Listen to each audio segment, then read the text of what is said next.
자, 여러분들 오늘의 문제 시작합니다. 오늘 여러분하고 같이 풀어볼 문제는 범죄 수사규칙에 있는 내용, 수사규칙에 있는 외국인 범죄에 관련된 문제입니다. 그러면 경찰관은 외국인 관련 범죄 중에서 중요한 범죄에 대해서는 조심하세요. 수사는 국가수사본부장 지휘 감독이 있으니까 이 사람한테 보고해서 지시를 받아서 착수합니다. 그런데요, 긴급하면 먼저 하고 나서 나중에 지시받으면 돼요. 원칙은 사전 지시고. 누구라고요? 수사본부장입니다. 경찰청장 아니에요. 그 다음에 만약에 피의자가 외교특권 가진 사람인지가 의심스러워. 그러니까 우리가 어떤 사람 외교관 질이 외교특권인 사람은 우리가 체포가 내릴 수는 없잖아요. 그래서 외교특권이 있는 사람인지가 의심스럽다면 여기도 마찬가지 경찰청장 아니고 누구한테? 국가수사본부장입니다. 수사본부장한테 보고해서 지시를 받아야 돼요. 수사본부장이라는 거 기억하시면 돼. 그 다음에 경찰관은 총영사, 영사 또는 부영사의 사택이나 명예행사의 사무소도 사택에서 수사할 필요가 있을 때 여기도 마찬가지 청장이 아니고 누구? 국가수사본부장입니다. 자, 문제 다. 청장 아니다. 그 다음에 조심하세요. 경찰관이 외국 군함에 속하는, 예를 들어서 우리나라의 저기 부산항에 미국의 군함이 우리나라하고 군사훈련 하려고 미국의 군함이 부산항에 정박 중이라고 합시다. 근데 거기 있는 이 군인이 군함을 떠나서 우리나라 영토 안으로 들어와가지고 우리나라 영토 땅에서 부산에서 범죄를 저질렀다고요. 그럼 그때는요, 우리는 똑같이 수사본부장한테 보고해서 지시를 받습니다. 근데 그 사람이 현행범이다. 이런 경우라면 그때는 먼저 체포를 먼저 한 후에 나중에 이 사람의 지시를 받으면 된다. 됐죠? 맞습니다. 그 다음에 경찰관은, 자 보세요. 대한민국 영해에 있는 외국 선박입니다. 그러니까 우리나라에 영해가 있는데 영해를 어떤 외국 선박이 이렇게 지나가고 있다고요. 근데 우리나라 영해에 있는 외국 선박 안에서 범죄가 발생했어. 그러면 그때는 우리나라 경찰이 수사해야 되는 경우 있습니다. 그러면 대한민국 영해에 있는 외국 선박에서 발생한 범죄를 우리가 수사해야 되는 게 어떤 경우냐면요. 첫 번째가 쉽게 얘기하면 그 외국 선박 안에서 벌어진 범죄가 우리나라에 영향을 줬을 때입니다. 그거 우리가 수사하겠지. 어떤 경우냐, 법에 이렇게 해요. 대한민국의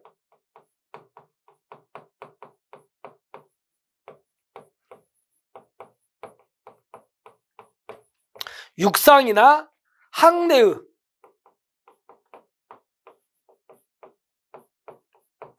안전을 해야 할 때예요. 이럴 때는 영해에 있는 외국 선박에서 범죄가 저질렀을 때 우리가 수사합니다. 두 번째, 승무원 이외의 사람이나, 승무원이 아닌 사람입니다. 승무원 이외의 사람이나 대한민국 국민의 관계가 있을 때입니다. 대한민국 국민의 관계가 있을 때, 이럴 때도 우리 경찰이 수사한다. 그 다음에 그 범죄가 중대한 범죄일 때,